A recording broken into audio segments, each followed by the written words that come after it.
ನಮಸ್ತೆ.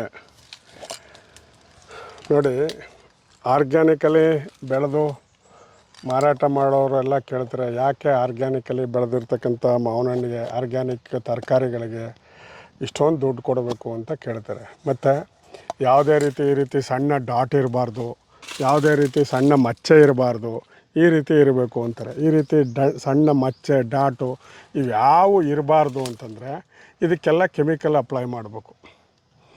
ಆರ್ಗ್ಯಾನಿಕಲಿ ತಿನ್ನಬೇಕು ಅನ್ನೋ ಮನಸ್ಥಿತಿ ಜನಕ್ಕಿದೆಯೇ ಹೊರತು ಆರ್ಗ್ಯಾನಿಕ್ ವಸ್ತುಗಳು ಹೇಗಿರುತ್ತೆ ಅನ್ನೋ ಪರಿಕಲ್ಪನೆ ಅವ್ರಿಗಿಲ್ಲ. ಅವ್ರಿಗೆ ಆರ್ಗ್ಯಾನಿಕ್ ವಿಷಯ ತಿಂತಾವ್ರೆ, ಆರ್ಗ್ಯಾನಿಕ್ ವಸ್ತು ತಿಂತಾಯಿಲ್ಲ. ಈ ರೀತಿ ಚುಕ್ಕೆ ಇದೆ ಅಂತಂದರೆ ಇದೆಲ್ಲ ಇನ್ಸೆಕ್ಟ್ಸ್ಗಳು, ಫಂಗಸ್ಸು ಇವೆಲ್ಲವೂ ಕೂಡ ಜೊತೆಲಿ ಸಹವಾಸ ಮಾಡ್ಕೊಂಡು ಬಂದದ ಇದು ಅಂತ ಅರ್ಥ. ಇದನ್ನು ನಾವು ಬಾಲ್ಯದಿಂದಲೇ ಹೂವಿನಿಂದಲೇ ಇದಕ್ಕೆ ಔಷಧಿ ಹೊಡೆದಿದ್ರೆ ಅವ್ಯಾವೂ ಇದ್ರ ದಂಡಕ್ಕೆ ಬರ್ತಿರ್ಲಿಲ್ಲ, ಈ ಸಣ್ಣ ಪುಟ್ಟ ಕಲೆನೂ ಆಯ್ತಿರ್ಲಿಲ್ಲ.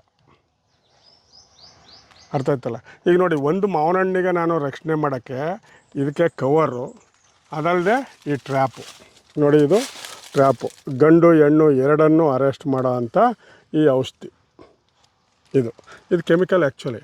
ಆದರೆ ನಾವು ಹಣ್ಣಿಗೆ ಹಾಕ್ತಾಯಿಲ್ಲ, ಈ ಬಾಟ್ಲ್ ಮೇಲೆ ಈ ರೀತಿ ಸ್ಪ್ರೇ ಮಾಡ್ತೀವಿ. ಈ ರೀತಿ ಸ್ಪ್ರೇ ಮಾಡಿದ್ರೆ ಇದಕ್ಕೇನು ಮಾಡುತ್ತೆ, ಗಂಡು ಹೆಣ್ಣು ಎರಡೂ ಬಂದು ಇಲ್ಲಿಗೆ ಅಂಟ್ಕೊಳ್ಳುತ್ತೆ ಆ ಹುಳಗಳು. ಇದು ಒಂದು ರೀತಿ ಗಮ್ಮು.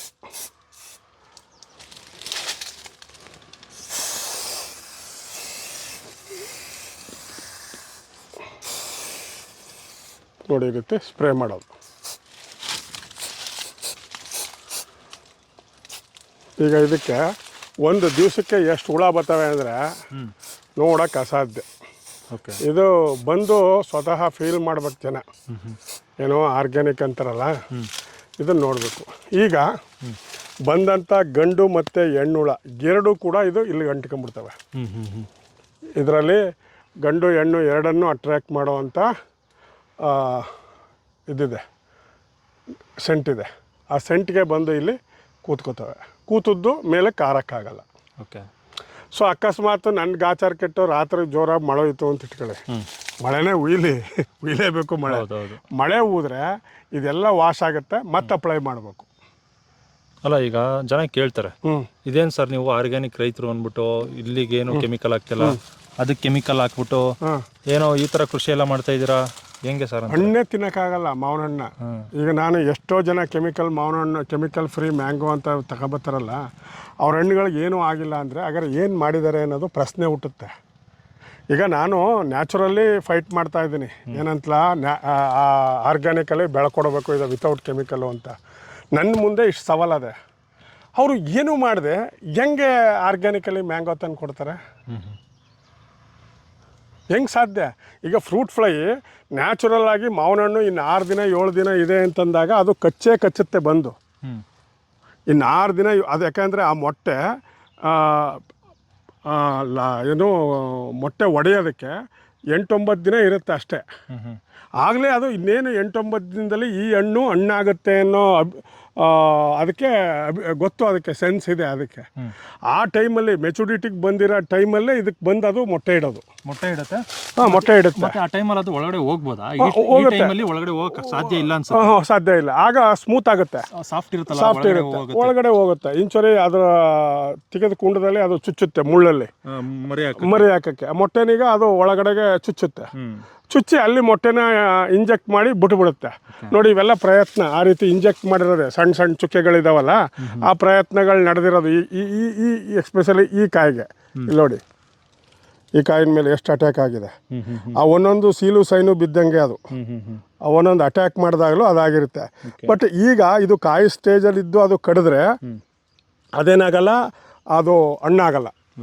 ಕಾಯಲ್ಲಿದ್ದಾಗ ಕಡಿದ್ರೆ ಅದೇನಾಗಲ್ಲ, ಒಳಗಡೆ ಅದು ಮೊಟ್ಟೆ ಮರಿ ಆಗಲ್ಲ. ಹೌದು. ಯಾಕೆಂದರೆ ಇದು ಮಾವಿನ ಕಾಯಿಂದು ರಸ ಏನಿದೆ, ಸೊನೆ, ಇದು ಒಳಗೆ ಸ್ಟ್ರಾಂಗ್ ಇರುತ್ತೆ. ಆ ಟೈಮಲ್ಲಿ ಅದು ಮೊಟ್ಟೆ ಇಟ್ಟರೆ ಒಳಗಡೆ ಖಂಡಿತ ಅದು ಮರಿ ಆಗೋದಿಲ್ಲ, ಸತ್ತೋಗುತ್ತೆ.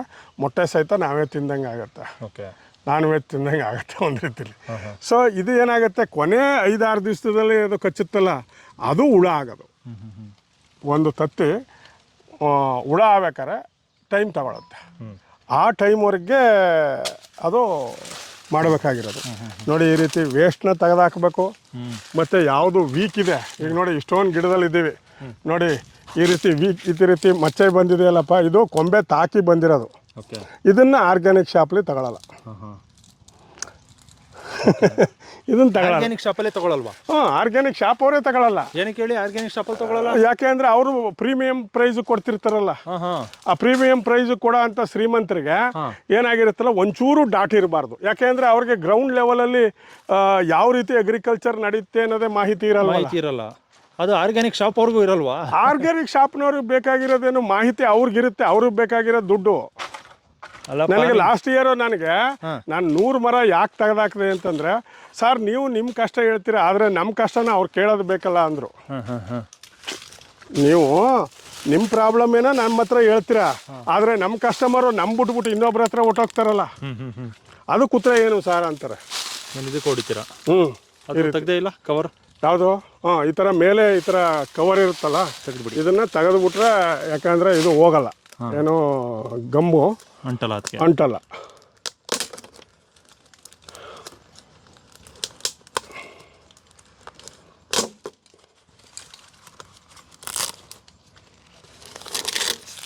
ಈ ರೀತಿ ಹಾಕೊಂಬಿಟ್ರೆ ಸುಲಭ. ನೋಡಿ ಇದಕ್ಕೆ ನೀರು ಹಾಕಬೇಕು. ಈ ಕೆಳಗಡೆಗೆ ನೀರು ಹಾಕಿ ಅಂದರೆ ಗಾಳಿ ಬೀಸಿದಾಗ ಆ ಕಡೆ ಈ ಕಡೆ ತೂರಾಡುತ್ತಲ್ಲ, ಆಗ ಕೀಟಗಳು ತಪ್ಪಿಸ್ಕೊಳ್ಳೋಕೆ ಚಾನ್ಸ್ ಇರುತ್ತೆ.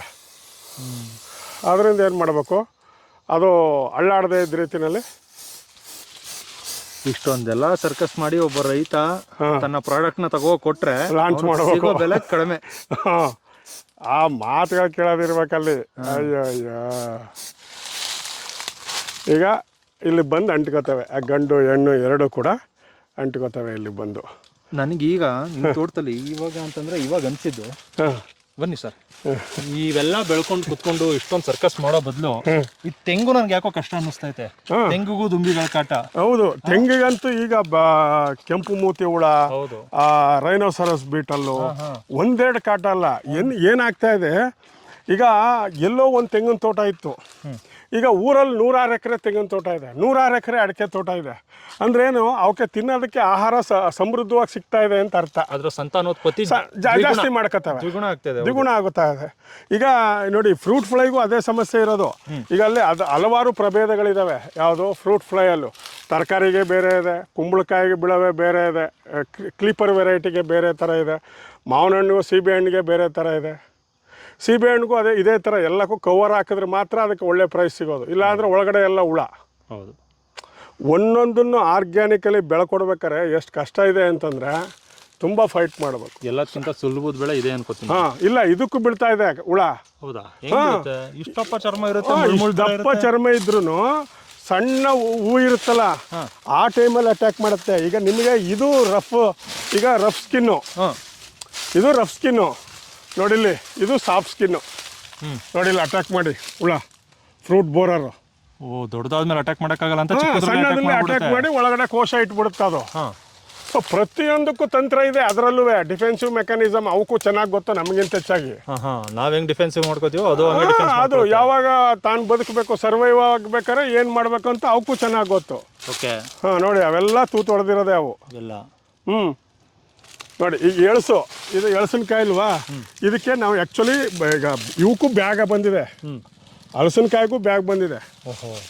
ಈಗ ಇದು 10 kg ಹಣ್ಣು ಬಿಡುತ್ತೆ ಅಂದರೆ 10 kg ಬ್ಯಾಗ್ ಹಾಕಬೇಕು ಸ್ಟಾರ್ಟಿಂಗಲ್ಲೇ. ಅಲ್ಲ, ಚಿಕ್ಕದ್ರಲ್ಲೇ ಹೊಡೆದು ಬಿಡುತ್ತಲ್ಲ, ಚಿಕ್ಕದ್ರಲ್ಲೇ ಏನಾಗ್ತೀರಾ? ಇಲ್ಲ, ಇನ್ನೂ ಪೋಲಾನ್ಗಳು ಮೇಲೆ ಅಂಟ್ಕೊಂಡಿರ್ತವೆ, ಇನ್ನೂ ಎಳೆದಿರುತ್ತೆ, ಆ ಪೋಲಾನ್ ಸ್ಟೇಜಲ್ಲೇ ಹಾಕಿ ಕಟ್ಬಿಡ್ಬೋದು ಚಿಕ್ಕದ್ರಲ್ಲೇ. ಚಿಕ್ಕದ್ರಲ್ಲೇ 10 kg ಆಗುತ್ತೆ ಅನ್ನೋ ಒಂದು. ಈಗೆಲ್ಲ ವೆರೈಟಿಗಳು ಗೊತ್ತಲ್ಲ, ಇದು 10 kg ಹಣ್ಣು 20 kg ಹಣ್ಣು ಬರುತ್ತೆ ಅಂತ ಗೊತ್ತಲ್ಲ. ಸೊ ಅದಕ್ಕೆ ತಕ್ಕಂತೆ ಬ್ಯಾಗ್ ಸೈಜ್ನ ಮಾಡಿ ನಾವು ಹಾಕ್ಬೇಕು. ಏನು ಸರ್ ಹಂಗಾದ್ರೆ? ಯಾವ ಬೆಳೆನೂ ಸುಲಭ ಅಲ್ಲ ಹಂಗಾದ್ರೆ? ಯಾವುದು ಎಲ್ಲದರಲ್ಲೂ ಚಾಲೆಂಜ್ ಇದೆ, ತಿನ್ನೋದೊಂದೇ ಸುಲಭ ನನ್ನ ಪ್ರಕಾರ, ದುಡ್ಡು ಕೊಟ್ಟು. ಓಕೆ. ದುಡ್ಡು ಕೊಟ್ಟು ಅಂದರೆ ದುಡ್ಡು ಸಂಪಾದನೆ ಮಾಡೋದು ಕಷ್ಟ ಅದೇ, ನ್ಯಾಯವಾದ ರೀತಿಲಿ. ಎಲ್ಲವೂ ಪ್ರತಿಯೊಂದರಲ್ಲೂ ಚಾಲೆಂಜು ಅನ್ನೋದು ಪ್ರತಿ ಸ್ಟೆಪ್ಪಲ್ಲಿದೆ. ನೋಡಿ, ಈಗ ನೋಡಿ, ಇಲ್ಲಿ ಒಡತ್ತಾ ನೋಡಿ, ಇಲ್ಲಿ ತುಡುಬೆ ಜೇನು ಒಳಗೆ ಹೋಯ್ತಾ ಇದೆ. ಇಲ್ಲಿ ನೋಡಿ ತುಡುಬೆ ಜೇನು, ಅಲ್ಲಿ ನೋಡಿ ಎಲ್ಲೆಲ್ಲೂ ಏನೇನು ವಾಸ ಮಾಡೋಕ್ಕೆ ಅವಕಾಶ ಸಿಕ್ಕುತ್ತೆ ಅವೆಲ್ಲ ಇರ್ತವೆ ಅವಕಾಶನ. ಹೌದು. ಎಷ್ಟೋ ಸತಿ ಈ ಹಲಸಿನ ಹಣ್ಣುಗಳನ್ನ ತಗೊಂಡೋದಾಗ ಇದು ಹೆಚ್ಚಿಗೆ ಡ್ಯಾಮೇಜ್ ಆಗಲ್ಲ, 1 ತೊಳೆ 2 ತೊಳೆ ಡ್ಯಾಮೇಜ್ ಆಗಿರುತ್ತೆ ಏನೋ ಹಲಸಿನ ಹಣ್ಣಿಗೆ ಫ್ರೂಟ್ ಬೋರರ್ದು. ಬಟ್ ಮ್ಯಾಂಗೋದಲ್ಲಿ ಮಾತ್ರ ಮ್ಯಾಂಗೋ ಮತ್ತು ಸೀಬೆ ಇದರಲ್ಲಿ ಇದು ಬಿಟ್ಟರೆ ನಿಮಗೆ ಪಳ್ಳದ ಕಾಯಿ ಈರದ ಕಾಯಿ ಇರುತ್ತಲ್ಲ, ಆ ಪಳ್ಳದ ಕಾಯಿ ಈರದ ಕಾಯಿನಲ್ಲೂ ಅದೇ ರೀತಿ ಪ್ರಾಬ್ಲಮ್ಮು. ನಿಮಗೆ ಅವು ಫ್ರೂಟ್ ಫ್ಲೈ ಟ್ರ್ಯಾಪ್ ಹಾಕಲಿಲ್ಲ ಅಂದರೆ ಪಳ್ಳದ ಕಾಯಿ ಈರದ ಕಾಯಿಗೆ.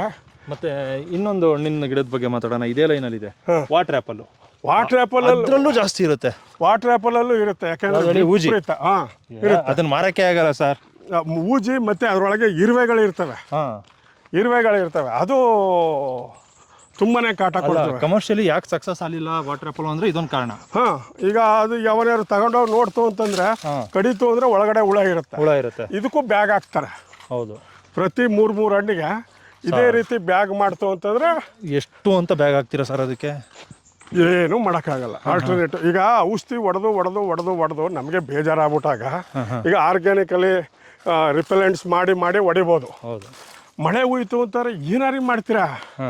ಸುಮ್ಮನೆ ಕೆಲಸ ಮಾಡೋದೇ ಒಂದು ಕೆಲಸವಾಗೋಯ್ತದೆ. ಹೌದು, ಏನು ಕೆಲಸ ಇರಲ್ಲ, ಇದೇ ಕೆಲಸ.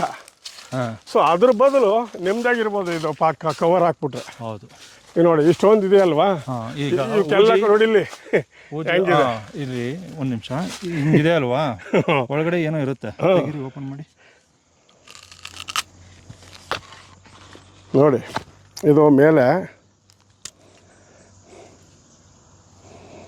ಇದು ಮೇಲೆ ಕಚ್ಚಿರೋದು ಸೊಳ್ಳೆ ನೋಡಿ, ಅಲ್ಲಿ ಒಳಗಡೆ ಎಲ್ಲ. ಹಾಂ, ನೋಡಿ ಹೆಂಗಿರುತ್ತೆ. ಈ ಥರ ಇತ್ತು ಒಂದೇಟಿಗೆ ಯಾರು ಕೂಡ ಆರ್ಗ್ಯಾನಿಕ್ ಶಾಪ್ಲಿ ಇದು ಮುಟ್ಟು ನೋಡಲ್ಲ. ನೋಡಿ ಈಗಿಲ್ವಾ ಈ ಥರ ಎಲ್ಲ. ಹಾಂ, ಹೀಗಿದ್ರೆ ನೋಡಿ ಇಲ್ಲಿ ಈ ಭಾಗದಲ್ಲಿ ಇದು ಗಂಟು. ಈ ನೋಡಿ ಇಲ್ಲಿ ಮೊಟ್ಟೆ ಇಲ್ಲಿ ಸರ್. ಅಲ್ಲ, ಒಂದೊಂದು ಚೆನ್ನಾಗೇ ಇರ್ತವೆ, ಒಳಗಡೆನೂ ಊಜಿ. ಎಷ್ಟೊಂದು ಚಾಲೆಂಜ್ ಇದೆ ಅಂದರೆ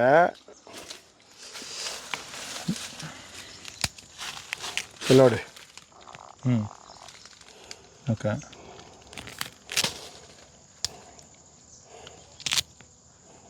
ಹಂಗಾಗಿ ಈ ವಾಟರ್ ಆ್ಯಪಲ್ನ ಬೆಳೆಸ್ಕೊಂಡ್ರೆ ಕಮರ್ಷಿಯಲ್ಗೆ ಅಂತ ಬೆಳೆಸ್ಕೊಳಕ್ಕಾಗಲ್ಲ. ಇಲ್ಲ, ಬೆಳೆಸ್ಬೋದು. ನನ್ನ ಪ್ರಕಾರ ಇದೇನು ಏನೋ ಒಳ್ಳೆ ಪ್ರೈಸ್ ಸಿಗುತ್ತೆ. ದಲೇರಿ ಚಾಂಬಾ ಮತ್ತು ಉಮರ್ ಚಾಂಬಾ ಅಂತ ಇದೆ, ಒಳ್ಳೆ ವೆರೈಟಿ. ಒಂದು ಎಣ್ಣೆ 100 ಗ್ರಾಮ್ ಮೇಲೆ ಬರುತ್ತೆ. ಪ್ರತಿ ಹಣ್ಣಿಗೂ ನನ್ನ ಪ್ರಕಾರ ಕ್ಯಾಪ್ ಹಾಕಬೇಕು. ಈಗ ನಾನೇ ಡಾಕ್ಟರ್ ಲೋಕೇಶನ್ ಅವರು ಮಂಡ್ಯದಲ್ಲಿ ಒಬ್ಬರು ಕೊಟ್ಟಿದ್ದೆ, ಅವರು 150 ರೂಪಾಯಿ ರೇಟಲ್ಲಿ ಮಾರಿದ್ದಾರೆ. ಓಕೆ, ದಲೇರಿ ಚಾಂಬಾನ ನಾನೊಂದು 20 ಗಿಡ ಕೊಟ್ಟಿದ್ದೆ ಅವ್ರಿಗೆ. ಒಳ್ಳೆ ರೇಟ್ ಸಿಕ್ತು ಶಿವಕುಮಾರ್ ಅಂತ ಅಂದ್ಬಿಟ್ಟು ಫೋನ್ ಮಾಡಿದರು. ಒಳ್ಳೆ, ಆಮೇಲೆ ಒಸಿ ಬಿಡಲ್ಲ, ಇದು ವಿಪರೀತ ಹಣ್ಣು ಬಿಡುತ್ತೆ. ಆದರೆ ಒಳ್ಳೆ ಕೀಪಿಂಗ್ ಕ್ವಾಲಿಟಿ ಮತ್ತು ಒಳ್ಳೆ ಟೇಸ್ಟ್ ಇರೋ ಅಂಥದ್ದು ಇರಬೇಕು. ನನ್ನ ಪ್ರಕಾರ ಇದೇನು ಮಾಡಬೇಕು ಅಂತಾರೆ, ಈ ಥರ 3 ಹಣ್ಣು ಇರುತ್ತಲ್ಲ, ಈ 3 ಹಣ್ಣು ಇನ್ನೂ ಎಳಸಿದ್ದಾಗಲೇ ಇದಕ್ಕೆ ಕವರ್ ಮಾಡಬೇಕು. 3 ಹಣ್ಣು ಕಟ್ಟಿದ್ರೆ ಸ್ವಲ್ಪ 3 ಹಣ್ಣಿಗೆ ನನ್ನ ಪ್ರಕಾರ 8x11 ಅಂತ ಕವರ್ ಬರುತ್ತೆ. ಈಗ ಆಗ್ತಾ ಇದ್ದೀವಲ್ಲ ಅದರಲ್ಲಿ, ಆ ಥರದ ಕವರ್ಗಳನ್ನ ಕಟ್ಬಿಡೋದು. ಥೈಲ್ಯಾಂಡಲ್ಲೂ ಹಂಗೆ ಮಾಡ್ತಾರೆ ಇದನ್ನ. ಓಕೆ, 3 ಹಣ್ಣು 2 ಹಣ್ಣಿಗೆ ಒಂದೊಂದು ಕವರ್ ಹಾಕ್ತಾರೆ. ಈ ಥರ ಬಂಚು 4-5 ಇರುತ್ತಲ್ಲ, ಅದನ್ನೆಲ್ಲ ತೆಗೆದುಬಿಡೋದು. ನಮಗೆ ಪ್ರೀಮಿಯಂ ಸೈಜು 3 ಹಣ್ಣನ್ನು ಮಾಡ್ತು ಅಂತಂದರೆ ಆಗ ನಮ್ಗೆ ಸೈಜ್ ಚೆನ್ನಾಗಿ ಬರುತ್ತೆ ಹಣ್ಣುದು. ಓಕೆ, ಈ ರೀತಿ 3 ಹಣ್ಣು ಒಂದು ಬಂಚು, ಈ 3 ಹಣ್ಣು ಒಂದು ಕವರ್ ಹಾಕೋದು. ಈ ರೀತಿ ಮಾಡಿದಾಗ ಒಳ್ಳೆ ಪ್ರೈಸ್ ಸಿಗುತ್ತೆ, ಒಳ್ಳೆ ಕ್ವಾಲಿಟಿ ಇರುತ್ತೆ. ಇವೆಲ್ಲ ಏನು ಅಂತಾರೆ, ಕೀಪಿಂಗ್ ಕ್ವಾಲಿಟಿ ಇಲ್ಲ, ಅದೇ ಸಮಸ್ಯೆ. ಓಕೆ, ಈಗ ಬಂದಿರೋ ದಲಾರ್ಜಿ ಚಾಂಬಾ ಮತ್ತು ಉಮರ್ ಚಾಂಬಾ ಇದೆಯಲ್ಲ, ಅದು ಒಳ್ಳೆ ಕೀಪಿಂಗ್ ಕ್ವಾಲಿಟಿ ಇದೆ ನಿಮಗೆ.